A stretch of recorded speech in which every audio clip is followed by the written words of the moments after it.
ਸਤਿਨਾਮ ਸ੍ਰੀ ਵਾਹਿਗੁਰੂ ਸਾਹਿਬ ਜੀ। ਸੋ ਕਿਉ ਟਲ ਗੁਰ ਸੇਵੀਏ, ਅਹਨਸ ਸਹਿਜ ਸੁਭਾਈ। ਦਰਸ਼ਨ ਪਰਸੀਏ ਗੁਰੂ ਕੇ, ਜਨਮ ਮਰਨ ਦੁਖ ਜਾਏ। ਦਰਸ਼ਨ ਪਰਸੀਏ ਗੁਰੂ ਕੇ, जन्म मरण दुख जाए। गुरबानी में एक पंक्ति आती है, मन नीवा मत उच्ची, अपना अहम को नीचे रखना, and to keep your humbleness at the height.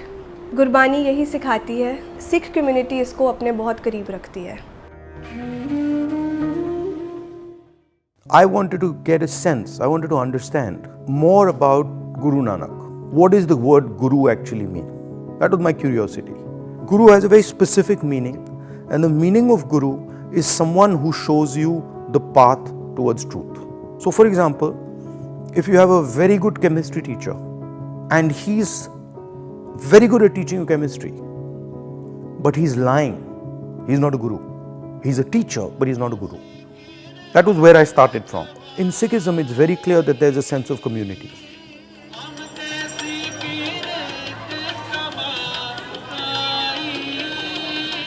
He wanted someone to explain to him the fundamental principles of how the Sikh religion evolved, what are the practices and what is the history of Sikhs. When I was doing the Seva, it was naturally set up for me to question my ego. There, the community is helping you do it. So the community is saying the three tenets. First idea, that you have to work, meaning that you can't be a parasite on society. Second idea, that when you're working, you have to observe what you're doing and you have to observe the effect of what you are doing on other people. And third idea, that whatever you do, some benefit of your effort has to go to other people. So that immediately builds a community. And it's the community that acts as a vehicle for challenging the idea of the self, for challenging ego, for challenging hatred, for challenging violence. To me, the most foundational thing is that the entire concept is built on affection. And the entire concept is built on respect of the other. Not just respect of the other person from your religion, but respect of the other from every religion. Some of why I thought I should go and see the Golden Temple. I had been there before. And the interesting thing was that when I went there before, I matha tekoed and I sat in Harmandir Sahib, but I didn't do seva. Now when I did seva, it completely transformed the experience for me. Because I felt when I am quietly cleaning the katori, I'm suddenly feeling that, oh, I'm part of a group of people who's cleaning this katori. And I am doing the work that is promoting what Guru Nanak said. I am part of community, a larger system that is protecting an idea. So that was very interesting to me. Each one of the sevas I made some friends. I made friends with a little girl in the shoe seva, which frankly I really loved working with her. She's very cute. And then there was a couple little kids also. And then even other people who I met, really who were very affectionate. You know, if you look at Indian society today, and you see the anger and you see the hatred that is being spread in society, has many examples in history, Guru Nanak being one of them, that actually guide us on the path that we should be working on.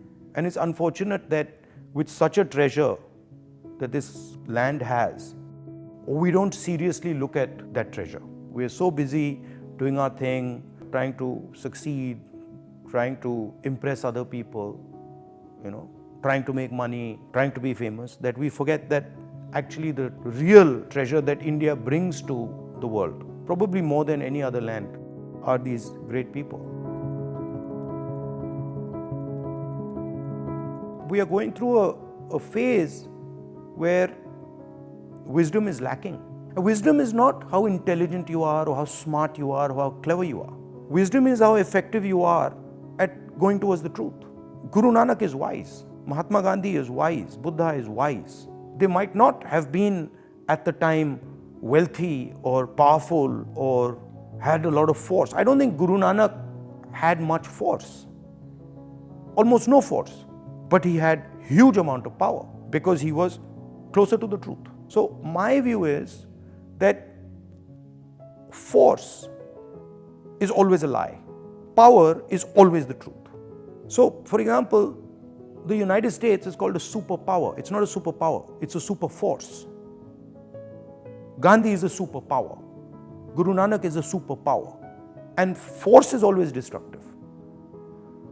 Because force is always used with fear attached to it.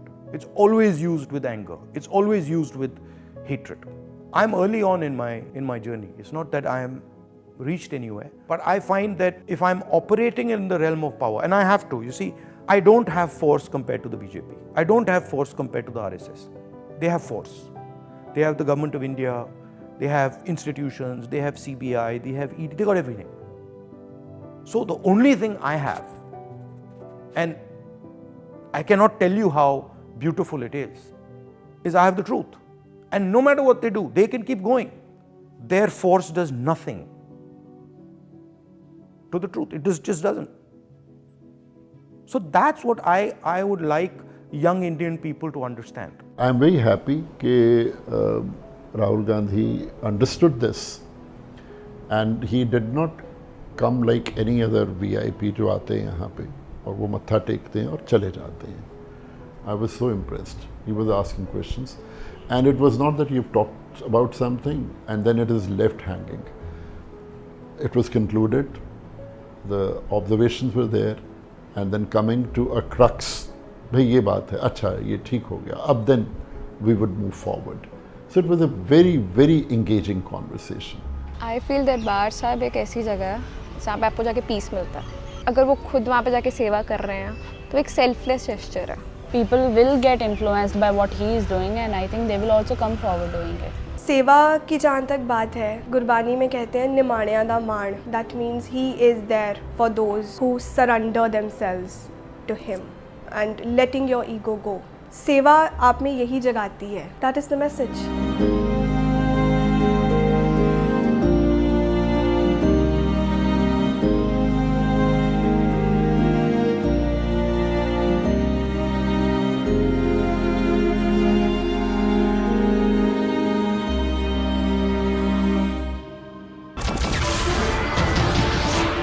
नमस्कार, मैं हूं मानक गुप्ता. अगर आपको हमारा ये video पसंद आया हो तो इसे लाइक और शेयर जरूर करें, और हाँ, हमें सब्सक्राइब और फॉलो करना ना भूलें ताकि आप देश और दुनिया की कोई खबर मिस ना करें. तो जुड़े रहिए हमारे साथ और देखते रहिए News24.